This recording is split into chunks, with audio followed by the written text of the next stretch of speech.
the best academy. Hi friends, welcome to Harish academy.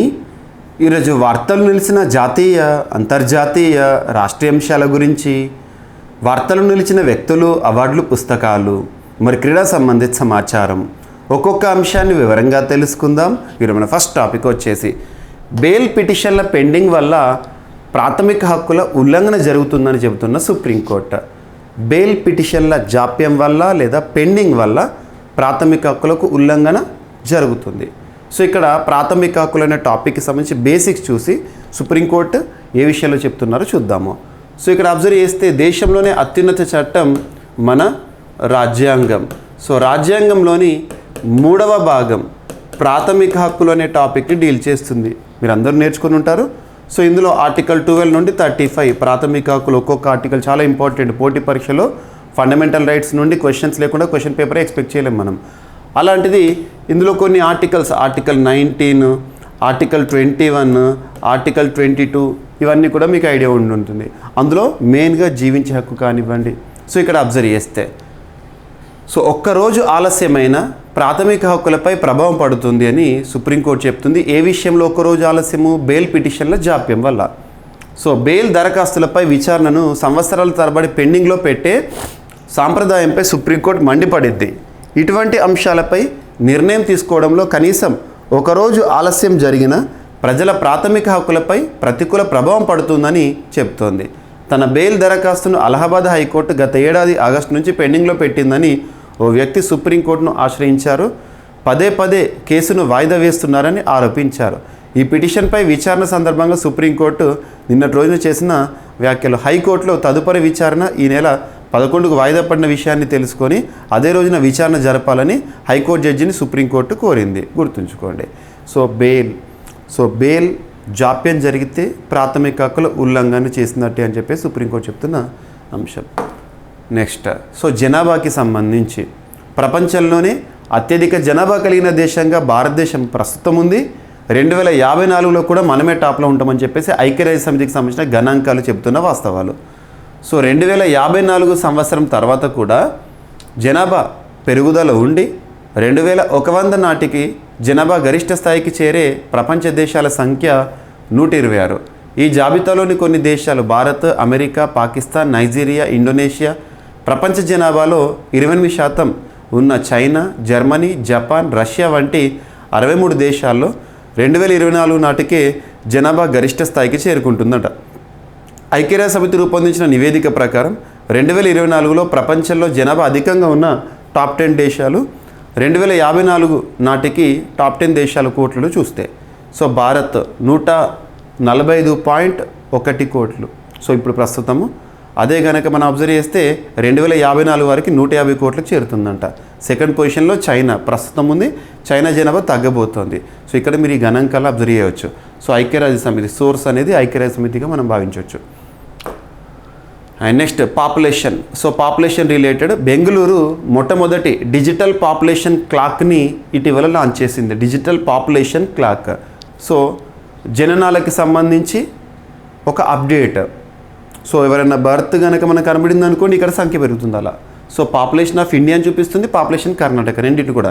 అంటే కర్ణాటక రాష్ట్ర జనాభాని అప్డేటెడ్గా చూపిస్తూ ఉంటుంది, దేశ జనాభా. సో సింపుల్గా చెప్పాలంటే డెమోగ్రఫీకి సంబంధించి.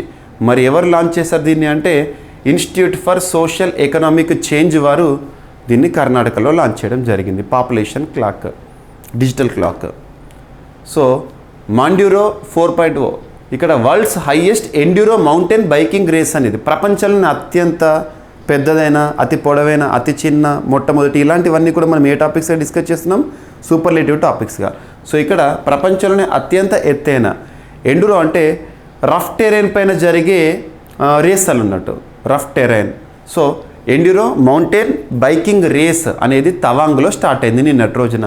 తవాంగ్ అనేది ఎక్కడ? గత 2 ఏళ్ళ నుండి తరచు వార్తల్లోకి వస్తుంది, అరుణాచల్ ప్రదేశ్. సో అరుణాచల్ ప్రదేశ్ రాష్ట్రంలోని తవాంగ్ వద్ద ప్రపంచంలోని అత్యంత ఎత్తైన ఎండ్యూరో మౌంటైన్ బైకింగ్ రేస్ అనేది ఇటీవల ప్రారంభం కావడం జరిగింది. ఏషియా ఎండ్యూరో సిరీస్లో భాగంగా. గుర్తుంచుకోండి. So India shines in QS world university rankings Asia 2025.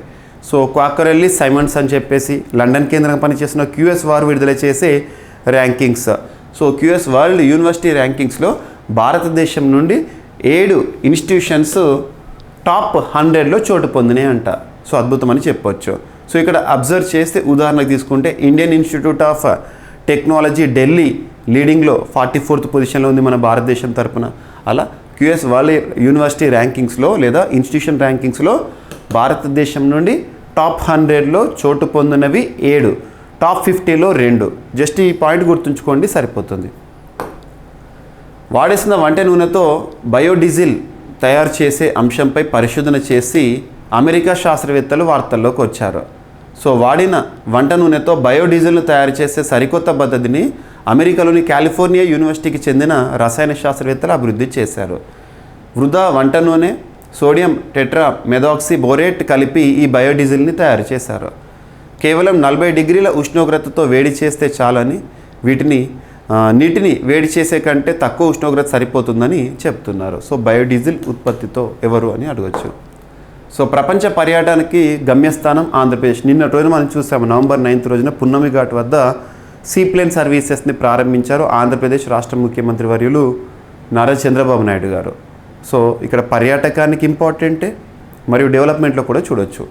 So నూతన ఆవిష్కరణలతో సంపద సృష్టి, విజయవాడలో సీప్లేన్ పర్యాటకం ప్రారంభోత్సవంలో ముఖ్యమంత్రి గారు చెప్పారు. సో అందులోనే శ్రీశైలం వెళ్ళి రావడం జరిగింది. సో ఇక్కడ చూస్తే సీప్లేన్తో ఈ రంగంలో విప్లవాత్మక మార్పులు రాబోతున్నాయని, మోస్ట్ అట్రాక్టివ్ డెస్టినేషన్గా ఏపీ నిలవబోతుందని చెప్పడం జరిగింది. సో నల్సా కార్యనిర్వాహక అధ్యక్షుడిగా justice BR Gavai, NALSA national legal services authority అని చెప్పేసేసి మనందరికీ కూడా తెలుసు. రాజ్యాంగంలోని article 39A direct principles of state పాలసీలు చూస్తాము. ఫ్రీ లీగల్ ఎయిడ్ గురించి చెప్తుంది. అందులో భాగంగా 1987లో నేషనల్ లీగల్ సర్వీసెస్ యాక్ట్ ఆధారంగా నేషనల్ లీగల్ సర్వీసెస్ అథారిటీ ఏర్పాటైంది ఉచిత న్యాయ సహాయం కోసం. సో అలాంటి నల్సా కార్యనిర్వాహక అధ్యక్షుడిగా జస్టిస్ బిఆర్ గవాయ్ గారు వార్తల్లోకి వచ్చారు. జాతీయ న్యాయ సేవల ప్రాధికార సంస్థ కార్యనిర్వాహక అధ్యక్షుడిగా సుప్రీంకోర్టు న్యాయమూర్తి జస్టిస్ బిఆర్ గవాయ్ గారు నియమితులయ్యారు. Legal services authority act 1987 section 3 clause 2B కింద దఖలుపడిన అధికారాలను అనుసరించి రాష్ట్రపతి ద్రౌపది ముర్ము గారు ఆయనను నియమించడం జరిగింది. గుర్తుంచుకోండి. ఇక రేపటి నుండి మనం సుప్రీంకోర్టుకి నూతన ప్రధాన న్యాయమూర్తిగా ఎవరిని చూడబోతున్నాం? జస్టిస్ సంజీవ్ ఖన్నా గారిని 51వ ప్రధాన న్యాయమూర్తిగా గుర్తుపెట్టుకోండి. ఇక భారత హాకీ జట్టుకు ప్రత్యేక పురస్కారం రావడం జరిగింది. సో ప్యారిస్ ఒలింపిక్స్లో కాంస్యం గెలిచిన భారత హాకీ జట్టుకు ప్రత్యేక పురస్కారం లభించింది. ఇటీవల అంతర్జాతీయ హాకీ సమాఖ్య ఫెడరేషన్ ఆఫ్ ఇంటర్నేషనల్ హాకీ కాంగ్రెస్లో ఈ అవార్డుతో భారత జట్టును గౌరవించారు. FIH అధ్యక్షుడు తయబ్ ఇక్రమ్, ఫ్రెంచ్ హాకీ సమాఖ్య చీఫ్ ఇసబెల్లే చేతుల మీదుగా హాకీ ఇండియా కార్యదర్శి గారు పురస్కారాన్ని స్వీకరించడం జరిగింది. And next Harmanpreet Singh FIH player of the ఇయర్గా పురస్కారాన్ని గెలుచుకున్నారు. మరియు PR శ్రీజేష్, సో మనం గత ఒలింపిక్స్లో అద్భుత ప్రతిభ చాటిన ఆటగాడు PR Sreejesh receives best goal keeper of the year award. గుర్తుంచుకోండి FIH హాకీ అవార్డ్స్లో. ఓకేనా. నెక్స్ట్ పంకజ్ అద్వానీ అనగానే బిలియర్డ్స్, స్నూకర్ గుర్తొస్తుంది. ఇటీవల ప్రపంచ ఛాంపియన్గా 28వసారి వార్తల్లోకి వచ్చారు. క్యూ స్పోర్ట్స్లో ఎదురులేని ఆటగాడతడు. ప్రపంచ స్నూకర్ బిలియర్డ్స్ రంగాన్ని ఏలుతున్న దిగ్గజం అతనే ఎవరు? సో 28వ ప్రపంచ ఛాంపియన్ టైటిల్ను ఖాతాలో వేసుకున్న పంకజ్ అద్వానీ. ప్రపంచ టైటిల్లోకి పర్యాయపదంగా మారిన భారత ఆటగాడు తాజాగా 28వసారి విశ్వవిజేతగా నిలిచాడు. ఇటీవల నిన్నటి రోజున IBSF ప్రపంచ బిలియర్డ్స్ ఛాంపియన్షిప్లో పంకజ్ విజయడంక మోగించాడు. గుర్తుంచుకోండి. అతనికి ఇది వరుసగా 7వ ట్రోఫీ. 2016 నుంచి అతని జయయాత్ర కొనసాగుతూ వచ్చాడు. దోహాలో జరిగిన ఫైనల్లో అతడు ఇటీవల 28th టైటిల్ గెలుపొందడం జరిగింది. సో నెక్స్ట్ టాపిక్ వచ్చేసి మహమ్మద్ నాబీ, ఆఫ్ఘనిస్తాన్ దేశానికి చెందిన ఆల్రౌండర్. సో మహమ్మద్ నాబీ ఇటీవల క్రీడకి వీడ్కోలు పలుకుతూ వార్తల్లోకి వచ్చాడు. ఏ క్రీడ? క్రికెట్కి సంబంధించి. సో బెస్ట్ ఆల్రౌండర్ కూడా. ఆఫ్ఘనిస్తాన్ దేశంలో గుర్తింపు పొందిన ఆటగాళ్లలో రషీద్ ఖాన్, మహమ్మద్ నబీ వీళ్ళందరూ కూడా మనకు సుపరిచితులైన ఆటగాళ్ళు. ముఖ్యంగా IPL ద్వారా ఎక్కువగా గుర్తింపు తెచ్చుకున్న ఆటగాళ్ళు. ఇటీవల మహమ్మద్ నబీ క్రీడకి వీడ్కోలు పలుకుతూ వార్తల్లోకి వచ్చారు. గుర్తుంచుకోండి, రానున్న ఐసీసీ ఛాంపియన్స్ ట్రోఫీ తర్వాత తను రిటైర్మెంట్ని తీసుకోబోతున్నట్టుగా అనౌన్స్ చేయడం జరిగింది. సో ఈరోజు వార్తలు ఇచ్చిన అంశాలు ఒకసారి ర్యాపిడ్గా చూస్తే, ప్రాథమిక హక్కులపై ప్రభావం ఏ విధంగా ఉంటుంది, ముఖ్యంగా బెయిల్ పిటిషన్ల జాప్యం వల్ల అని చెప్పి సుప్రీంకోర్టు చెప్పిన మాటలు. సో జనాభాకు సంబంధించిన గణాంకాలు, నెక్స్ట్ పాపులేషన్ రిజిస్టర్ లేదా డిజిటల్ పాపులేషన్ క్లాక్ అనేది ఇటీవల కర్ణాటక రాష్ట్రంలో, అండ్ ప్రపంచంలో అత్యంత ఎత్తైన ఎండ్యూరో మౌంటైన్ బైకింగ్ రేస్ అనేది ఇటీవల స్టార్ట్ అయింది తవాంగ్లో. నెక్స్ట్ క్యూఎస్ వరల్డ్ యూనివర్సిటీ ర్యాంకింగ్స్లో భారతదేశం నుండి 7 టాప్ 100లో చోటు పొందినాయి. వాడేసిన వంట నూనెతో బయోడీజిల్ అని చెప్పేసి అమెరికా శాస్త్రవేత్తల ప్రయోగము. ఆంధ్రప్రదేశ్ రాష్ట్రానికి సంబంధించి సీప్లేన్ సర్వీసెస్ ప్రారంభము. నెక్స్ట్ నల్సా కార్యనిర్వాహక అధ్యక్షుడిగా జస్టిస్ బిఆర్ గవాయ్ గారు నియమితులయ్యారు రాష్ట్రపతి గారి చేత. భారత హాకీ జట్టుకు ప్రత్యేక పురస్కారం FIH హాకీ అవార్డ్స్లో. And Harmanpreet Singh FIH player of the ఇయర్గా మహిళలకు సంబంధించి, అండ్ ప్రియా శ్రీజేష్ గారు గోల్ కీపర్ ఆఫ్ ద ఇయర్గా FIH అవార్డ్స్ని గెలుపొందారు. సో పంకజ్ అద్వానీ 28వసారి ప్రపంచ ఛాంపియన్గా నిలిచి చరిత్ర సృష్టించాడు. అండ్ మహమ్మద్ నబీ క్రీడకు వీడ్కోలు పలుకుతూ, సో క్రికెట్ క్రీడకు వీడ్కోలు పలుకుతూ రానున్న ట్రోఫీ తర్వాత వీడ్కోలు తీసుకుంటారని చెప్పేసి వార్తల్లోకి వచ్చారు. సో ఇవి ఫ్రెండ్స్ ఈరోజు వార్తలు నిలిచిన అంశాలు. మిస్లేనియస్ అంశాలను మిగిలిపోతే రేపటి క్లాస్లో జోడించి మరొకసారి నేర్చుకుందాం. రేపు కలుద్దాం. Thank you.